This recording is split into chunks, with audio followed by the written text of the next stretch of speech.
Hey guys, welcome back. You're watching another episode of Psych with Socks. This week I'm going to talk to you about social media and self-esteem. Let me put a disclaimer on this video. I am as guilty as you are in every single thing I'm about to talk to you about. I'm learning a little bit through this as well. Social media. I want to give you some facts. 60% of people said that they felt negative about their self-esteem when going on social media. 50% said it negatively affected their relationships, and a whole 80% of people said that they felt more deceived through people posting on social media. Now, those are massive stats, and as much as we don't want to admit it, all of us feel like this sometime or another. Now, I want to talk to you about what social media is doing to us. It's negatively affecting us. It's causing us to be envious, to be narcissistic, to be depressed, have anxiety. It's causing us to really self-evaluate negatively through everything that we're seeing on social media. Now, social media or media has been around forever, since the dawn of time, through magazines, through TV, through movies. That's where we're getting our sense of fashion and aesthetics and behavior, because that's what we had access to. Now, social media is literally at a click of a button. Through any of the platforms of social media, you can see what someone is doing in Germany on a Thursday night.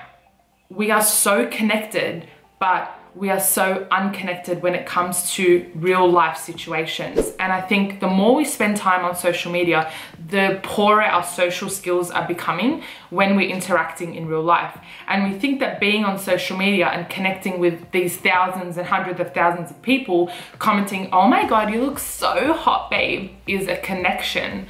That's really wrong. And that's where we're really not understanding what social skills are and socially interacting with people. Yes, we might be able to keep track of what everyone's doing, but are you actually connecting with someone on a deeper level, or are you just pressing the like button so that you can give them that sense of self-satisfaction? Look, social comparison theory has existed forever. We compared ourselves to people that are like us, in the same social status, in the same financial tax bracket, or people that lived next door. We knew what people were going through, their triumphs, their tribulations, the things that they really struggled with. And we were able to connect ourselves and compare ourselves to that person because they were similar to us.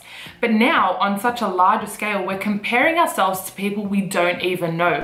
We don't know these people from a bar of soap, yet we're comparing our lives to the things that we see on social media. How is that something that's plausible? What we're doing is we're comparing ourselves to perfectly crafted, exaggerated versions of people's lives, their highlight reel. And that's all people want to show you. What's the best of the best moments in their life? And that's what they're sharing on social media. Yet we're comparing our darkest and saddest days on someone's luxurious holiday. And we're thinking, woe is me. Why am I not on that holiday? Why do I not get those expensive things?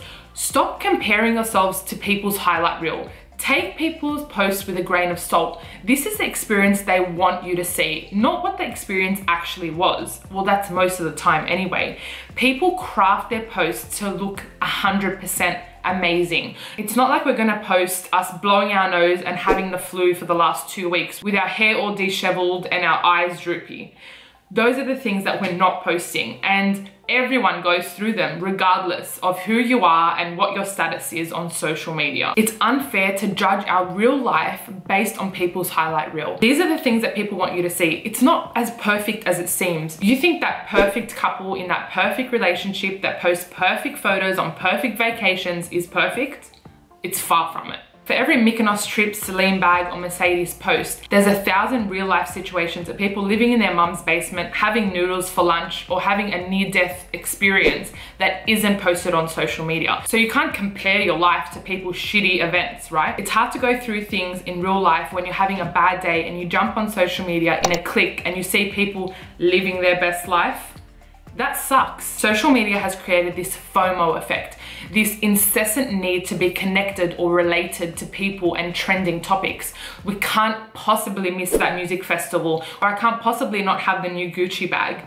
These are the things that are causing us to be so self-conscious. We can't keep up with all of these trends unless we have an infinite amount of money. We want this sense of belonging. So we're trying to really outdo ourselves every single time. You're only as good as your last post, right? How dare that 19-year-old have the new Chanel boy bag and on a holiday in Positano? It doesn't make sense. I'm 19 and I have $25 and I work at McDonald's, for example. You don't know that 19-year-old's life. You don't know if her parents are really well off.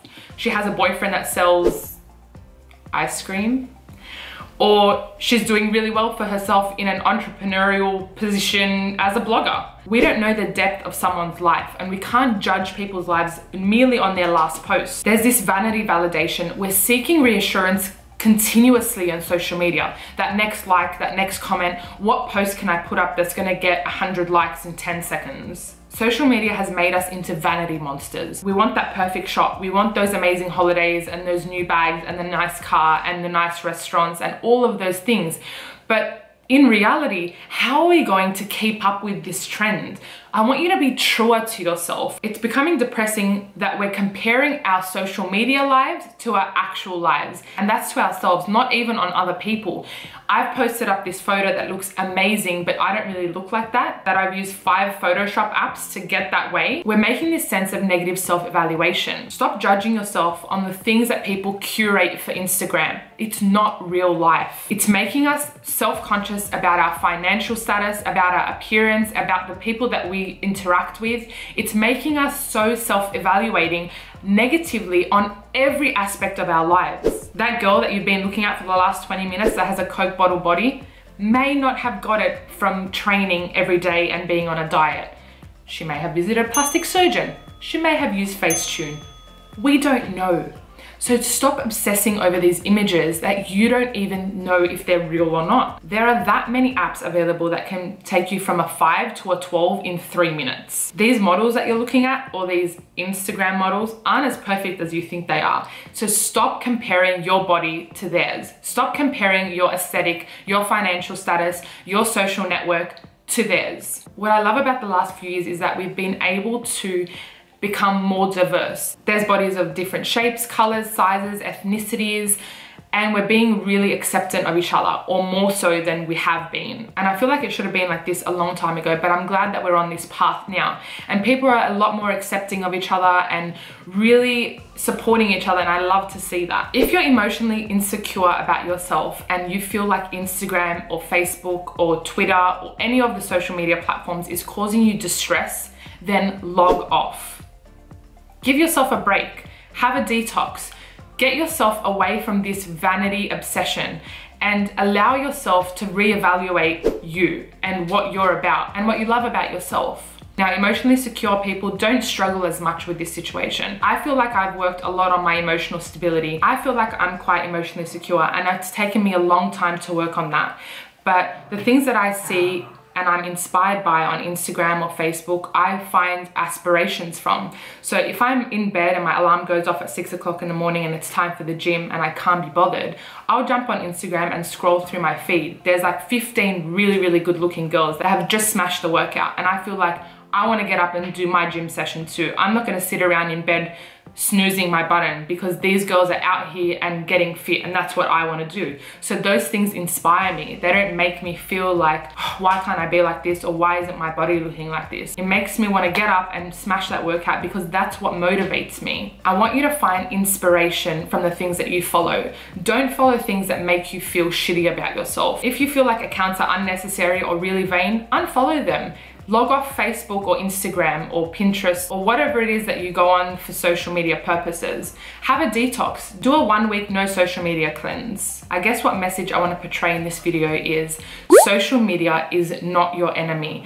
Use it to inspire you, to motivate you. And if the things are toxic and negative, then get rid of them and work on yourself. Work on bettering yourself in any way, shape or form.